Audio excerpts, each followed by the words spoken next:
Jesus says whoever would save his life will lose it, but whoever loses his life for his sake or the gospel's will find it. So it's in that losing ourselves for Christ and giving ourselves up to him and his will that he saves us, that we find our own life, and that he makes us who he's called us and created us to be.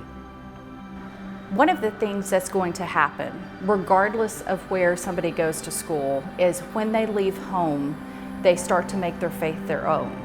That's a huge step, because they have to start making their own decisions about if they're going to go to church, if they're going to keep up some type of a spiritual discipline regimen, if they are going to let God guide them.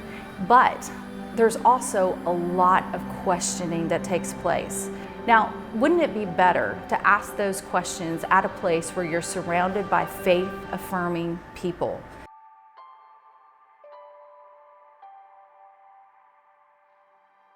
Biblical studies is a very broad field. If you just think about it, there's like 2,000 years of people talking about the Christian Bible, and to really interact with that much literature. The Bible is the most read book. It's also produced the greatest amount of secondary literature.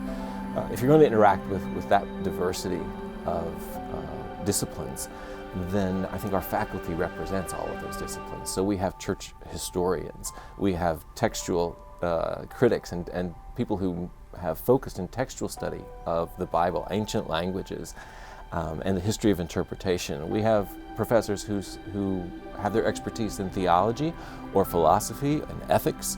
We also have professors who are actively engaged in missions, so practical ministry.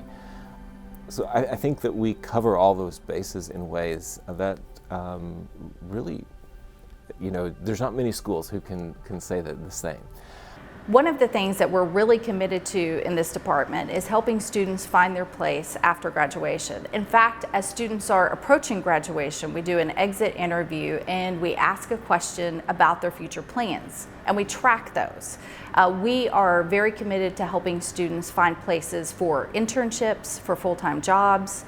A big benefit of coming to an established program like Harding is that we have churches coming to us looking to hire our students as interns, looking to hire our students in full-time positions. In fact, there's so much demand, we actually do not even have enough students to fill it.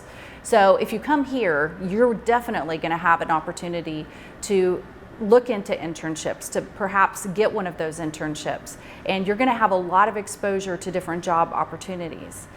I feel like all the relationships that I've been able to have at Harding and just caring professors who really work with me one-on-one have helped further my education. I know that my friends who went to much bigger universities, they really just don't know as many people and friends, professors.